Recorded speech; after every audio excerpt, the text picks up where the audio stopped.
नमस्कार, मी Shubhangi Marathi log and रेसिपीजमध्ये तुमचं सगळ्यांचं मनापासून खूप खूप स्वागत आहे। आज आपण आपले आरोग्य निरोगी राखण्यासाठी काही महत्त्वाच्या टिप्स पाहणार आहोत। 1. चेहऱ्यावरील डाग दूर करण्यासाठी 1 चमचा कॉफी पावडर व 1 चमचा कोरफड जेल मिक्स करून चेहऱ्यावर लावल्यास चेहऱ्यावरील डाग कमी होतात व चेहरा उजळतो। 2. पपईचे रोज सेवन केल्याने कोलेस्ट्रॉल कमी होते। 3. गाईचे दूध म्हशीच्या दुधापेक्षा हलके असते आणि ते लवकर पचते। गाईचे दूध पिल्याने मेंदूही मजबूत होतो। 4. नाचणीमध्ये खूप मोठ्या प्रमाणावर कॅल्शियम असते, म्हणून आठवड्यातून एकदा तरी नाचणीची भाकरी सेवन करावी। 5.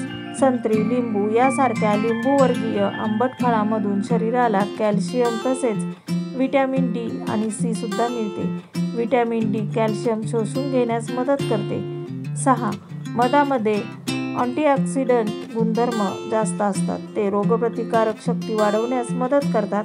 मधामुळे संसर्गापासूनही बचाव होतो। रात्री झोपण्यापूर्वी दुधासह 1 चमचा मधाचे सेवन केल्याने तुमची रोगप्रतिकारक शक्ती चांगली राहते। 7. नियमित व्यायाम, चांगली झोप व पौष्टिक आहार हे निरोगी राहण्याचे महत्त्वाचे सोपे उपाय आहेत।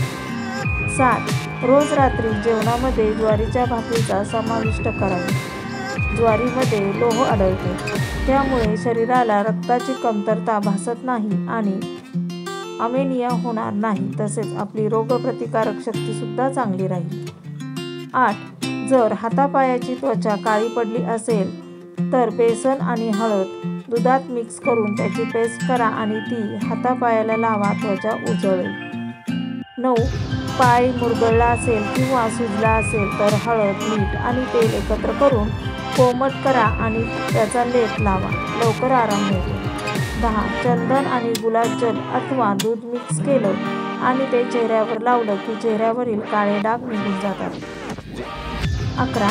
रोज रात्री विलायची खाल्ल्याने शरीरातील जाडपणा कमी होतो आणि युरिन इन्फेक्शन आणि पचनक्रियाही चांगली राहते। 12. आपल्या शरीराला डिटॉक्स म्हणजे शरीर शुद्धीकरण करण्यासाठी आठवड्यातून एकदा तरी उपवास करावा, त्यामुळे आपल्या पचनक्रियेला आराम मिळतो। 13. रात्री जेवण केल्यानंतर चालणे हे आरोग्यासाठी चांगले आहे, अन्न पचनास मदत होते। 14. जेवण करताना जास्त पाणी पचनासाठी चांगले नसते आणि थोडे गरम पाणी घेतले तर ते अधिक चांगले।